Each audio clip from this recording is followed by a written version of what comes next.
Bismillahirrahmanirrahim. Friends, today we are going to start chapter 8, chemistry 9th class. This chapter is about chemical reactivity.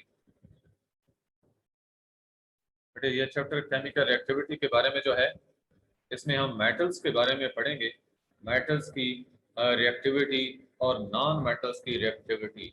जो chemical reactivity की बात हो रही है, हम मेटल्स और नॉन मेटल्स की रिएक्टिविटी के बारे में पढ़ेंगे। कौन सी मेटल्स या नॉन मेटल्स जो है वो ज़्यादा रिएक्टिव हैं, कौन सी लेस रिएक्टिव हैं। मेटल्स की प्रॉपर्टीज़ को डिस्कस किया जाएगा, फिजिकल भी और केमिकल भी। इसी तरह से नॉन मेटल्स जो हैं उनकी भी प्रॉपर्टीज़ हम इस चैप्टर के अंदर डिस्कस करेंगे।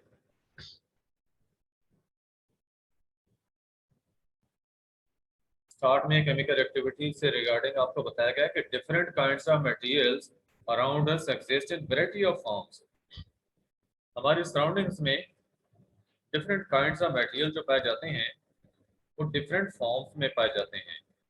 आप इन मुख्तलिफ चीज़ों को अगर देखें, जैसे एरोप्लेन्स हैं, ट्रेन्स हैं, बिल्डिंग फ्रेम्स, ऑटोमोबाइल्स और even different machines and tools, they are due to different properties of various metals. इन चीज़ों के अंदर डिफरेंट मेटल्स यूज होती हैं और उन मेटल्स की डिफरेंट प्रॉपर्टीज होने की वजह से उनको सिलेक्ट किया जाता है कि कौन सी मेटल कहाँ पे यूज की जाएगी। फॉर एग्जांपल एरोप्लेन, इसके लिए वेट कम होना चाहिए, तो यहाँ पे हम आयरन की बजाय एल्यूमिनियम को यूज करते हैं क्योंकि एल्यूमिनियम लाइटर है आयरन से। इसी तरह जहाँ पे मसलन ऑटोमोबाइल्स वगैरह हैं जहाँ पे ज़्यादा स्ट्रेंथ चाहिए, तो जहाँ वेट का इशू नहीं है वहाँ पे हम आयरन को ज़्यादा यूज़ करेंगे। तो इस तरह से डिफरेंट मेटल्स जो हैं उनकी डिफरेंट प्रॉपर्टीज़ हैं and according to their properties they are used for preparing different objects and different machines and different tools. Similarly non metals का आपको बताया गया कि they exist as gases, liquids and soft or hard solids. Non metals जो हैं वो gases state में भी एग्जिस्ट करती हैं, लिक्विड स्टेट में भी पाई जाती हैं और कुछ सॉलिड्स भी हैं। सॉलिड्स में कुछ सॉफ्ट हैं, कुछ हार्ड हैं। यानी variety of elements is there, variety of properties is there in non metals. They occupy upper right positions in the periodic table. ये periodic table में आपको पोजीशन बताएगी, ये देखें अपर राइट कॉर्नर पे ये सारी नॉन मेटल्स हैं। जस्ट पोजीशन आपको बताएगी कि अपर राइट पोजीशन से जो है periodic table में यहाँ पे नॉन मेटल्स पाई जाती हैं। एग्जाम्पल आपको देखें, carbon, nitrogen, phosphorus, oxygen, sulphur. Most of the halogens जो हैं and the noble gases, they are non-metals. They show variety of chemical reactivities. इनकी chemical reactivities को देखें तो वो different हैं, एक दूसरे से different हैं। आप उनकी properties को chapter में study करेंगे जो discuss होंगी, तो वहाँ पे आपको पता चलेगा कि ये एक ही ग्रुप में है लेकिन इनकी properties कैसे vary करती हैं। They form different ionic and covalent compounds. ठीक है, डिफरेंट टाइप्स के आयनिक कंपाउंड्स बनाती हैं और कोवलेंट कंपाउंड्स भी बनाती हैं। ये डिपेंड करता है अदर एलिमेंट के साथ, अदर एलिमेंट के ऊपर जिसके साथ ये मिल रहे हैं, ये non metal elements. Many of which they are solids or gases. ठीक है, ये जो कंपाउंड्स बनते हैं, बनने वाले कंपाउंड्स भी कुछ गैसेस स्टेट में होते हैं, कुछ सॉलिड स्टेट में होते हैं। अब आपको मेटल्स का बताया गया है कि the elements except hydrogen which are electropositive. अगर ये जो हाइड्रोजन है, हाइड्रोजन के अंदर भी ये टेंडेंसी है कि वो भी इलेक्ट्रॉन को लूज करके पॉजिटिव चार्ज गेन करती है। और ये टेंडेंसी एलिमेंट्स की कि इलेक्ट्रॉन्स को लूज करके पॉजिटिव चार्ज गेन करना, इसको कहते हैं इलेक्ट्रोपॉजिटिविटी या इलेक्ट्रोपॉजिटिव कैरेक्टर। तो हाइड्रोजन के अंदर भी पाया जाता है। तो कहा कि एक्सेप्ट हाइड्रोजन, मेटल्स के अंदर ये प्रॉपर्टी पाई जाती है इलेक्ट्रोपॉजिटिविटी। बाकी एलिमेंट्स जो हैं हाइड्रोजन के अलावा वो मेटल्स हैं जो इलेक्ट्रोपॉजिटिव हैं। They form cations by losing electrons. Cations आपको मैंने बताया था चैप्टर 7 में कि कैटायंस कौन से आयन होते हैं, कौन सा चार्ज होता है इनके ऊपर, कैटायंस के ऊपर? पॉजिटिव। कैटायंस के ऊपर पॉजिटिव चार्ज होता है, कैटायंस पे पॉजिटिव चार्ज होता है। और कैटायन इस वजह से कहते हैं क्योंकि क्या रीजन ये थी? कैथोड की तरफ होता है sir. Yes, they are attracted towards cathode. Cation चूंकि कैथोड की तरफ अट्रैक्ट होते हैं, कैथोड की तरफ मूव करके जाते हैं, इस वजह से इनको कैटायंस कहते हैं। तो आप एनोड और कैथोड का चार्ज याद रखें, आपको एनायन कैटायन का चार्ज उस हवाले से याद रहेगा। एनोड के ऊपर पॉजिटिव चार्ज है और कैथोड के ऊपर नेगेटिव चार्ज है। कैटायंस नेगेटिवली चार्ज हैं तो ये किसकी तरफ जाएंगे? सॉरी, कैटायंस पॉजिटिवली चार्ज हैं तो किसकी तरफ जाएंगे? नेगेटिवली चार्ज्ड कैथोड की कैथोड तरफ। की तरफ। ये कैथोड की तरफ जाएंगे। इसी तरह जो आयनाइंस हैं वो एनोड की तरफ जाते हैं, उनके ऊपर नेगेटिव चार्ज होता है। तो बताया गया आपको कि मेटल्स जो हैं वो कैटायंस बनाती हैं। कैसे? By losing electrons. और मेटल्स को कैटेगराइज किया गया है 3 ग्रुप्स में रिएक्टिविटी की बेस पे। ठीक है, on the basis of reactivity we have divided metals into 3 groups. One is there very reactive metals, अच्छा potassium, sodium, calcium, magnesium, aluminium, ये वेरी रिएक्टिव मेटल्स हैं। दूसरा ग्रुप है मॉडरेटली रिएक्टिव मेटल, जिनमें ना बहुत ज्यादा ना बहुत कम, जिनमें जिंक है, आयरन, टिन और लेड। इस तरह थर्ड कैटेगरी है लीस्ट रिएक्टिव मेटल या नोबल मेटल जिन्हें कहते हैं कॉपर, मरकरी, सिल्वर, गोल्ड। जब ये नोबल मेटल्स की बात हो तो कंफ्यूज नहीं होना कि हमने तो नोबल गैसेस का पढ़ा था। तो बेटा नोबल गैसेस भी इसी वजह से कहते हैं वो भी लेस रिएक्टिव है, और नोबल मेटल जो हैं इनको भी इसी वजह से, इसी प्रॉपर्टी की बेस पे कि ये भी लेस लीस्ट रिएक्टिव हैं। इनके एग्जांपल्स आपको देखें copper, mercury, silver, gold. Question of any student?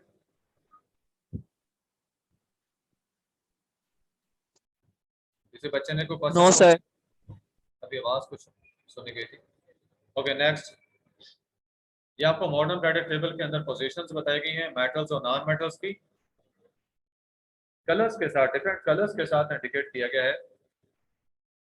देखें जो एलिमेंट्स फिजिकल स्टेट्स के लिहाज से भी देखें, फिजिकल स्टेट्स को देखें तो सॉलिड स्टेट में जो एलिमेंट्स पाए जाते हैं उनको ब्लैक कलर्स के साथ शो किया गया है।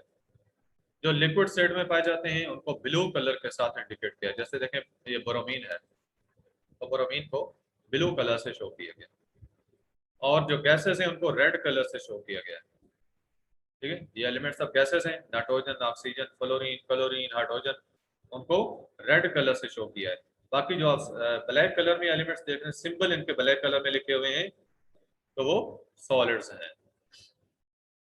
इसी तरह बॉक्सेस को जो डिफरेंट शेड्स दिए गए हैं वो इन कैटेगरीज के बेस पे मेटल्स, नॉन मेटल्स और मेटलॉइड्स। ठीक है, मेटल्स आप देख रहे हैं कि ये येलो सा ब्राउनिश येलो सा जो शेड है ये मेटल्स का है। उसके बाद ये नॉन मेटल्स हैं और इधर मेटलॉइड्स हैं, ये वाले मेटलॉइड्स हैं और इधर नॉन मेटल्स हैं। डिफरेंट शेड्स, बॉक्सेस को डिफरेंट शेड्स दिए गए, तो ये डिफरेंट कैटेगरीज थी। इसमें ये जो दरमियान में एलिमेंट्स आ रहे हैं इनको कहा हैवी मेटल्स, और ये ट्रांजिशन मेटल्स भी कहलाते हैं। ट्रांजिशन एलिमेंट्स या ट्रांजिशन मेटल्स हैं ये, क्योंकि ये सारी मेटल्स हैं, इस वजह से इनको ट्रांजिशन मेटल्स भी कहा जा सकता है। तो ये पीरियोडिक टेबल में थोड़ा सा इंट्रोडक्शन आपको बताया गया डिफरेंट एलिमेंट्स का।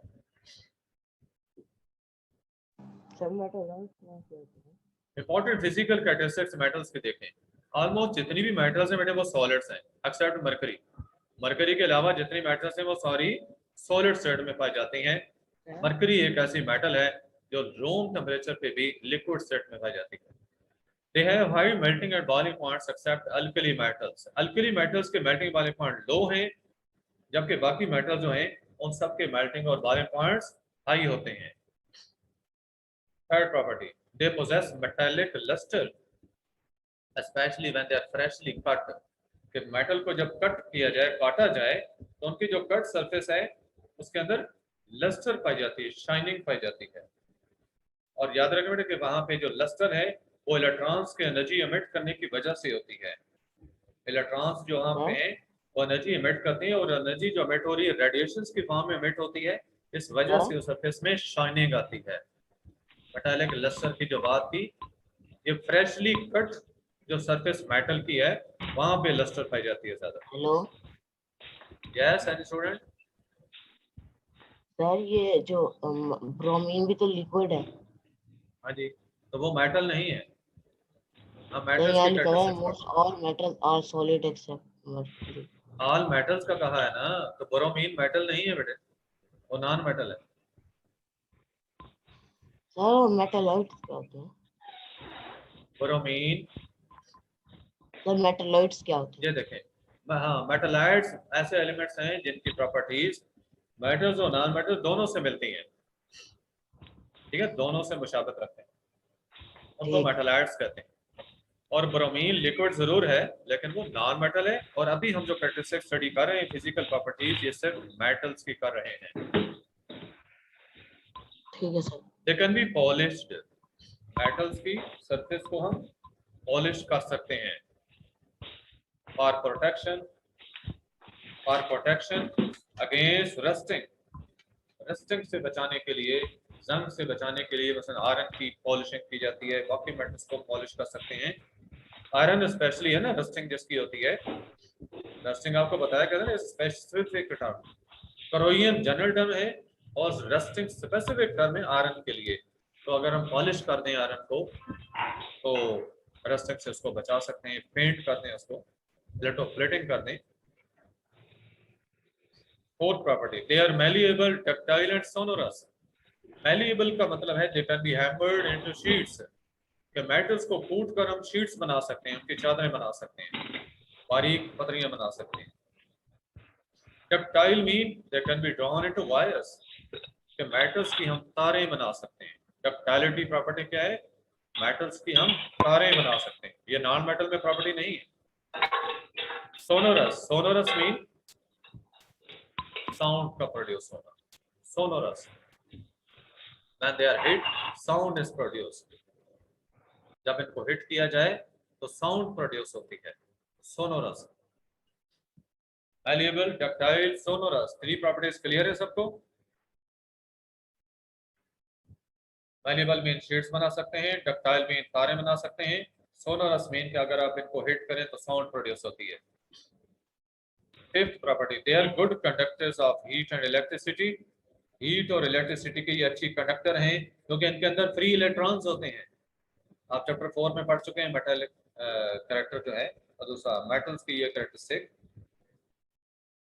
मेटल्स की कैरेक्टरिस्टिक कंडक्टिविटी की, कि उनके अंदर फ्री इलेक्ट्रॉन्स के होने की वजह से है। Sixth property, they have high densities, इनकी डेंसिटी ज्यादा होती है। Density you know, mass per unit volume is called density, तो इनकी डेंसिटी ज्यादा होने की वजह से ये हैवी होती हैं। अगर आप एक जैसे ब्लॉक लोहे के और लकड़ी के ले लें तो लकड़ी का ब्लॉक वॉल्यूम यानी साइज में वो एक जैसे हों, तो लोहे का ब्लॉक जो है वो बहुत हैवी होगा जबकि लकड़ी का ब्लॉक बहुत लाइट होगा। तो फर्क डेंसिटी का है, लकड़ी की डेंसिटी कम है, लोहे की डेंसिटी ज्यादा है। Seventh property, they are hot except sodium and potassium. Sodium और पोटेशियम भी मेटल्स हैं, but you can cut these metals with a knife, आप चाकू से कट कर सकते हैं, लेकिन जो मेटल्स हैं बाकी उनको आप काट नहीं सकते, वो हार्ड होती हैं। Any question regarding physical properties of metals?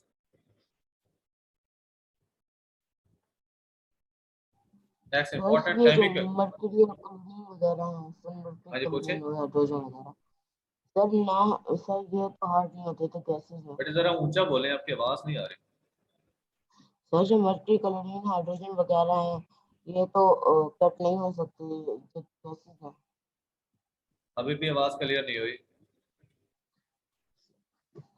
Sir ये ना मर्क्यूरी हाइड्रोजन क्लोरीन वगैरह, सर ये ना हार्ड, सर ये भी तो हार्ड नहीं है तो कैसे है? ये भी इनको भी हम चाकू से भी कट नहीं कर सकते ना, ये हार्ड है तो कैसे? बेटे मेरी बात सुने, इस टॉपिक के अंदर हम जो स्टैटिस्टिक्स स्टडी कर रहे हैं वो किसकी कर रहे हैं? मेटल्स की कर रहे हैं।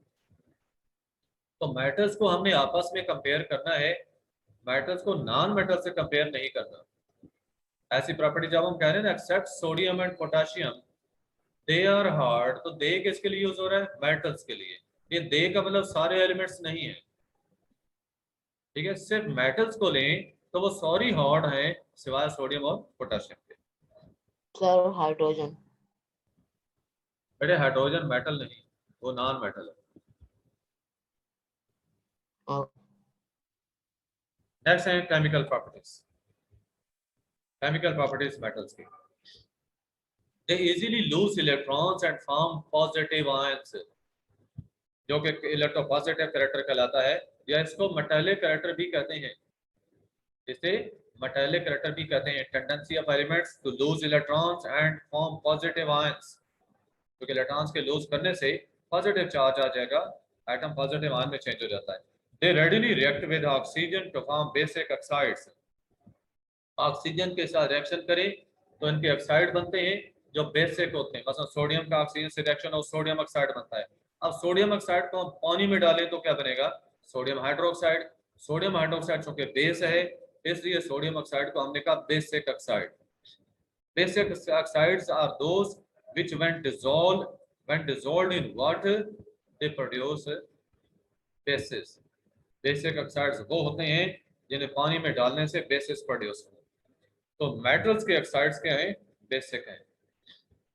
Third property, they usually form ionic compounds with non metals।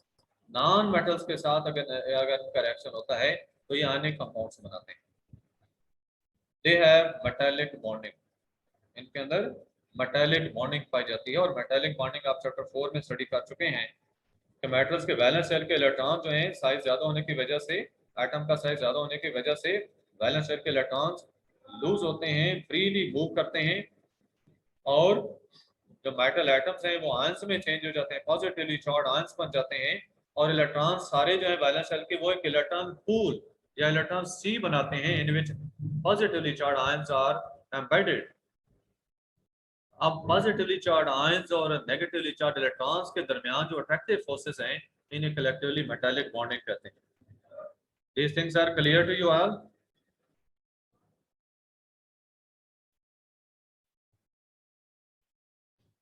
Next, electropositive character आपको एक्सप्लेन किया जा रहा है कि मेटल्स के अंदर टेंडेंसी है कि वो इलेक्ट्रॉन्स को लूज करते हैं। कौन से इलेक्ट्रॉन? जो वैलेंस शेल के हैं, ठीक है, जो आउटर मोस्ट शेल उसको वैलेंस शेल कहते हैं ना, उनको लूज करने की टेंडेंसी पाई जाती है मेटल्स में।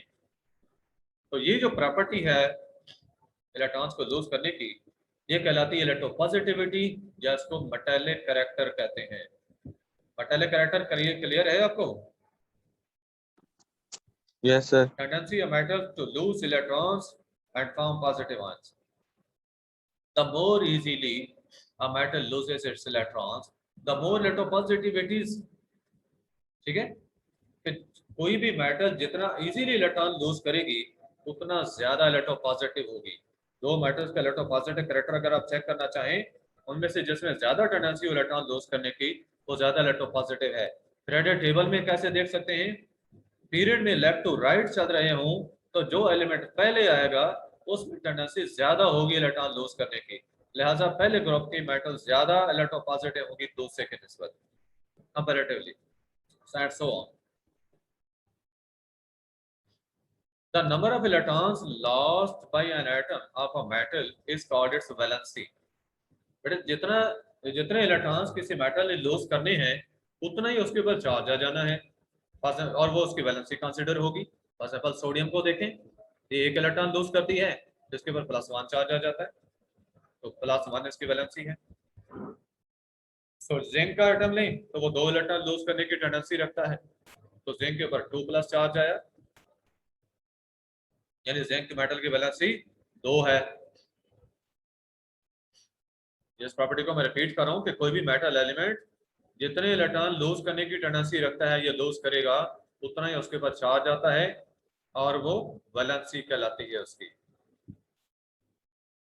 फ्रेंड्स, इलेक्ट्रोपॉजिटिविटी की देखें। Electropositive character increases down the group because size of atoms increases. अगर हम मूव करें top to bottom in a group तो एटॉमिक साइज इंक्रीज होता है, और एटॉमिक साइज के इंक्रीज होने से क्या होगा?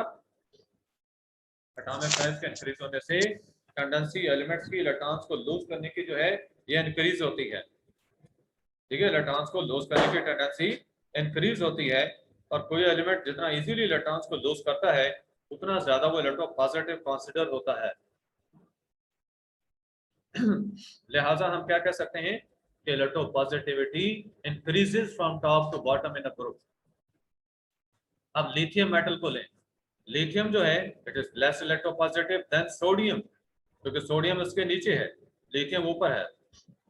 Sodium is less electropositive than potassium, क्योंकि पोटेशियम सोडियम से भी नीचे आ रहा है, तो इलेक्ट्रोपॉजिटिविटी नीचे बढ़ती जा रही है। हर नीचे आने वाला एलिमेंट जो है अपने से ऊपर वाले एलिमेंट से ज्यादा इलेक्ट्रोपॉजिटिव होगा। Electropositive character decreases across the period from left to right in the periodic table. अब इसकी रीजन क्या है? एटॉमिक साइजेस जो हैं वो डिक्रीज होते हैं फ्रॉम लेफ्ट टू राइट, जो कि न्यूक्लियर चार्ज जो है वो इंक्रीज होता है। वो भी इफेक्टिव न्यूक्लियर चार्ज की बात करें, इफेक्टिव न्यूक्लियर चार्ज पीरियड के अंदर चूंकि इंक्रीज होता है, इस वजह से एटॉमिक साइज कम होता है, और एटॉमिक साइज के कम होने की वजह से एटम्स के अंदर टेंडेंसी टू लूज इलेक्ट्रॉन्स ये डिक्रीज होती है, और ये टेंडेंसी चूंकि इलेक्ट्रोपॉजिटिविटी थी या मेटालिक कैरेक्टर था, so we can say metallic character decreases from left to right in a period of periodic table.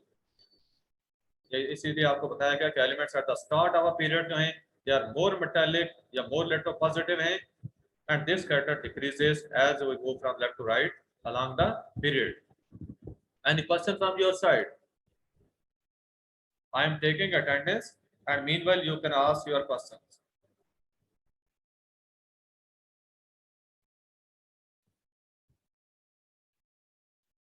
Any question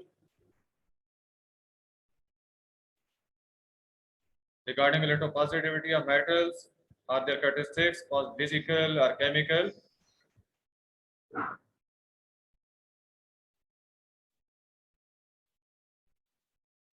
Any students, कोई क्वेश्चन नहीं?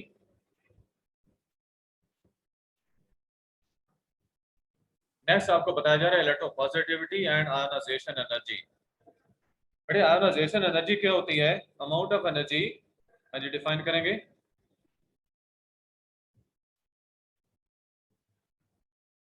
Amount of energy required to remove an electron from the outermost shell of an atom in its isolated gaseous state. ये ionisation energy होती है, chapter 3 में पढ़ चुके हैं आप लोग,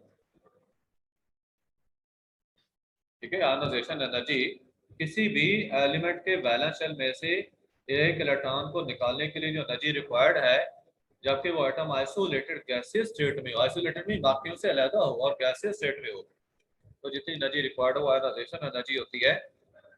electropositive character depends upon the ionization energy which in turn depends upon size and nuclear charge of the atom. आप आयोनाइजेशन एनर्जी के बारे में जानते हैं कि एटम का साइज जितना कम हो उसमें से इलेक्ट्रॉन्स को निकालना उतना डिफिकल्ट होता है, लिहाजा आयोनाइजेशन एनर्जी ज्यादा होती है। और जितनी आयोनाइजेशन एनर्जी ज्यादा हो, यानी इलेक्ट्रॉन को निकालना डिफिकल्ट है, उतना वो एलिमेंट लेस इलेक्ट्रोपॉजिटिव होगा, ठीक है, क्योंकि इलेक्ट्रॉन के निकालने से तो पॉजिटिव चार्ज आता है ना। जितना इजीली पॉजिटिव चार्ज गेन करने की टेंडेंसी हो, तो उतना एलिमेंट ज्यादा इलेक्ट्रोपॉजिटिव होता है। तो आयोनाइजेशन एनर्जी के ऊपर डिपेंडेंस कैसे इलेक्ट्रोपॉजिटिविटी की, कि जितनी आयोनाइजेशन एनर्जी किसी एलिमेंट की ज्यादा होगी उतना वो लेस इलेक्ट्रोपॉजिटिव होगा। जैसा आपको बताया गया कि small size atoms with high nuclear charge they have high ionization energy values, so atoms having high ionization energy are less electropositive और लेस मेटालिक। ये बात क्लियर है आपको कि ज्यादा आयोनाइजेशन एनर्जी वाले एलिमेंट्स जो हैं वो लेस इलेक्ट्रोपॉजिटिव होते हैं। कंफ्यूजन तो नहीं है इसमें? No, sir. Okay. Alkali metals have highest metallic character. Alkali metals कौन सी हैं? पहले ग्रुप के मेटल्स। अल्कली मैंने आपको बताया ना, ऐश को कहते हैं अल्कली। और फर्स्ट ग्रुप के जो एलिमेंट्स हैं इनके कंपाउंड्स, जो ऐश होती है ना, ऐश पौधों को जलाने से जो राख मिलती है तो उसमें पाए जाते हैं, इस वजह से इन एलिमेंट्स को अल्कली मेटल्स कहा जाता है। Alkali metals have highest metallic character due to largest size and lowest ionization energy in their respective periods. आप किसी भी पीरियड को लें, उसमें सबसे पहला एलिमेंट जो है वो अल्कली मेटल है। अब पीरियड में left to right atomic size decrease होता है। दैट मींस किसी भी पीरियड के अंदर जो पहला एलिमेंट है उसका साइज सबसे ज्यादा होगा as compare to other elements of that period. तो वो अल्कली मेटल्स हैं पहले ग्रुप में, उनके साइजेस ज्यादा हैं, और साइजेस ज्यादा होने की सूरत में आयोनाइजेशन एनर्जी वैल्यूज कम हैं, लिहाजा वो मोर मेटालिक कैरेक्टर रखती हैं, मोर इलेक्ट्रोपॉजिटिव हैं। कंपैरिजन आपको बताया गया है सोडियम और मैग्नीशियम का। देखिए सोडियम एटम जो है, अब इसका साइज देखें, और मैग्नीशियम का। सोडियम एटम में 3s1 है, यानी थर्ड शेल में एक इलेक्ट्रॉन मौजूद है। इलेक्ट्रॉनिक कॉन्फ़िगरेशन इसकी देखें तो थर्ड शेल में एक इलेक्ट्रॉन है, जबकि मैग्नीशियम का एटम जो कि ये सोडियम और मैग्नीशियम एटम एक ही पीरियड में मौजूद हैं, ठीक है, थर्ड पीरियड में दोनों एलिमेंट मौजूद हैं। तो सोडियम के वैलेंस शेल में एक इलेक्ट्रॉन है, मैग्नीशियम के वैलेंस शेल में 2 इलेक्ट्रॉन्स हैं। अब पीरियड्स शेल्स की तादाद सेम है, क्योंकि पीरियड सेम है। देखो 3 शेल्स है ना, नंबर ऑफ शेल्स आपको मालूम है कि वो पीरियड नंबर के इक्वल होते हैं, तो 3 शेल्स हैं, थर्ड पीरियड के एलिमेंट्स हैं दोनों। तो अब शेल वही रहा है, ठीक है, शेल्स उतरे ही रहे हैं, अंदर न्यूक्लियस का चार्ज बढ़ गया, क्योंकि न्यूक्लियस का चार्ज किसके इक्वल होता है? एटॉमिक नंबर के इक्वल होता है, ठीक है। एटॉमिक नंबर जो है प्रोटॉन की तादाद है, और जितनी प्रोटॉन की तादाद होगी वही पॉजिटिव चार्ज होता है। प्रोटॉन के हर प्रोटॉन के ऊपर +1 चार्ज है, तो जैसे प्रोटॉन्स की तादाद बढ़ रही है तो पॉजिटिव चार्ज बढ़ रहा है। इसका 11 था सोडियम का, जबकि मैग्नीशियम का 12 हो गया है। तो बताया कि हैविंग एटॉमिक साइज को देखें, सोडियम का है 186 पिकोमीटर, जबकि मैग्नीशियम का क्या है 160 पिकोमीटर, साइज कम हो गया। अब आयोनाइजेशन एनर्जी को कंपेयर करें, सोडियम की है 496 किलो जूल पर मोल, जबकि इसकी मैग्नीशियम की है 738 किलो जूल पर मोल। इसमें मोल एल मिसिंग है, MOL पर मोल करना है आपने, और ये भी किलो जूल है, जे से कंसिडर करें।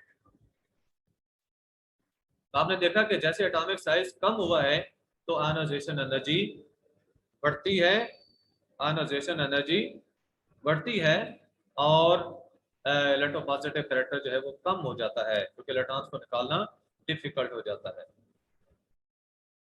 with respect to end our today's lesson, next जो है इसमें ये थोड़ा सा आयोनाइजेशन एनर्जी की वैल्यूज की बात है, बस 1-2 मिनट लगेंगे, इसको हम कंप्लीट कर लेते हैं। देखो आपको बताया गया कि आयोनाइजेशन, फर्स्ट आयोनाइजेशन एनर्जी जो मैग्नीशियम की है it is high, but the second ionisation energy of magnesium is very high. Magnesium की फर्स्ट आयोनाइजेशन एनर्जी का कहा, ये देखिए ये आयोनाइजेशन एनर्जी वैल्यूज दी हुई हैं, तो फर्स्ट आयोनाइजेशन एनर्जी मैग्नीशियम की हाई है, लेकिन सेकंड का कहा कि वो उससे 20 ज्यादा है। उसकी वजह क्या? उसका साइज कम हो जाता है, क्योंकि मैग्नीशियम का साइज जो है वो कम हो जाता है, और साइज कम होने की सूरत में इलेक्ट्रॉन को निकालना और डिफिकल्ट हो जाता है, लिहाजा सेकंड इलेक्ट्रॉन का निकालना चूंकि ज्यादा डिफिकल्ट है, इस वजह से मैग्नीशियम की जो सेकंड आयोनाइजेशन एनर्जी वैल्यू है वो और ज्यादा है। यहाँ पे देखें ये मैग्नीशियम है, फर्स्ट आयोनाइजेशन एनर्जी 738 है, जबकि सेकंड 1450 है, साइज कम होने की सूरत में। From the magnesium plus ion, as nuclear charge attracts the remaining electrons strongly, so it is very difficult to remove the second electron. Next बताया कि size of the ion decreases, size ion का decrease, कौन सा ion? Positively charge ion. जो positively charge ion होता है electron के last से बनता है, उसका साइज कम हो जाता है, जबकि नेगेटिव आयन का साइज याद रखना वो बढ़ जाता है, क्योंकि उसमें इलेक्ट्रॉन ज्यादा होते हैं, रिपल्शन इलेक्ट्रॉन्स में ज्यादा प्रोड्यूस होती हैं, जिस वजह से साइज बढ़ता है। All alkaline earth metals have high ionization energies as compared to alkali metals. Alkaline earth metals कौन सी हैं? सेकंड ग्रुप की मेटल्स। फर्स्ट ग्रुप की मेटल्स को अल्कली मेटल्स, सेकंड ग्रुप के मेटल्स को अल्कलाइन अर्थ मेटल्स कहा। तो कहा कि उनकी आयोनाइजेशन एनर्जी वैल्यूज हाई होती हैं। Low ionisation energies of alkali metals make them more reactive than alkaline earth metals. अगर पूछा जाए कि alkali metals alkaline earth metals से ज्यादा रिएक्टिव क्यों हैं, तो आपने बताना होगा कि लो आयोनाइजेशन एनर्जी वैल्यूज की वजह से। जितनी आयोनाइजेशन एनर्जी वैल्यू कम हो उतना इजीली आयन बन सकता है, और जो आयन है वो रिएक्टिव स्पीशी होती है। अल्कली मेटल्स इजीली आयन्स बनाती हैं, लिहाजा अल्कली मेटल्स ज्यादा रिएक्टिव हैं अल्कलाइन अर्थ मेटल्स की निस्बत। बेटे आपका कोई क्वेश्चन है तो पूछ सकते हैं, as we are going to end our lesson with it। हाँ जी, है कोई क्वेश्चन? No sir. ओके बेटे, अल्लाह हाफिज।